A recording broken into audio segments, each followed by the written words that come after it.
Last 12th chemistry का second chapter है electrochemistry. तो इलेक्ट्रोकेमिस्ट्री के सेकंड पेज में गिवन है गैल्वेनिक सेल। तो गैल्वेनिक सेल को एज ए प्रैक्टिकली हम लोग समझेंगे। यहाँ पे एक कॉपर सल्फेट सोल्यूशन है और ये एक जिंक सल्फेट सोल्यूशन है। ठीक है, ये सेकंड क्या है, zinc sulphate solution. Copper sulphate solution में हम कॉपर रॉड को डिप करेंगे। रॉड तो नहीं है हमारे पास, लेकिन एक कॉपर जो है प्लेट है, हमने इसमें ऐड कर दिया।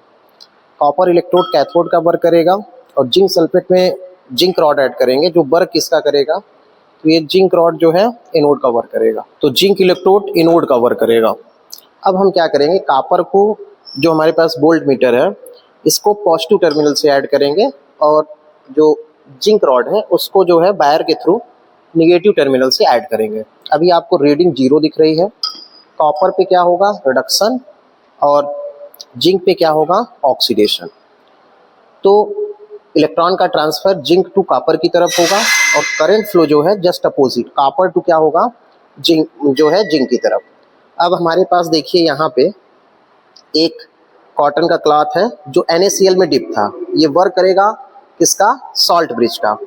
तो सॉल्ट ब्रिज जो है वो क्या करता है, मेंटेन न्यूट्रलिटी। तो देखिए जैसे ही अभी रीडिंग 0 है, जैसे ही हम इसको ऐड करेंगे तो रीडिंग आपको यहाँ पे दिखेगी। देखिए रीडिंग दिख रही है 0.5। वोल्ट मीटर में रीडिंग कितनी दिख रही है, 0.5। जैसे ही सॉल्ट ब्रिज को हटा देंगे आप तो रीडिंग यहाँ पे आपको नहीं दिखेगी। फिर से देखिए, ये देखिए रीडिंग आपको फिर से दिख रही है 0.5। तो मतलब सॉल्ट ब्रिज जो है उसका फंक्शन जो है मेंटेन क्या करना है, न्यूट्रलिटी। अब जो है इलेक्ट्रॉन ट्रांसफर हमारा किधर से हो रहा है, एनोड टू क्या, कैथोड, मतलब जिंक टू कॉपर की तरफ, और करंट फ्लो जो है कॉपर टू जिंक की तरफ हो रहा है। यहाँ पे रीडिंग 0.5 इसलिए आ रही है क्योंकि जो कंसंट्रेशन है हमने मेजर करके नहीं लिया है। जो सोल्यूशन है वो मेजरिंग नहीं है। यदि हम कंसंट्रेशन इक्वल लेंगे जितना ज़रूरत है तो यहाँ पे रीडिंग कितनी हो जाएगी, 1.1 वोल्ट। अब देखिए आपके बुक में 3 डायग्राम बने होंगे, उसमें ये राइट है कि जो फर्स्ट डायग्राम है वो वर्क करता है एज ए इलेक्ट्रोकेमिकल सेल। मतलब electron transfer zinc to copper की तरफ है और current flow copper to zinc की तरफ है।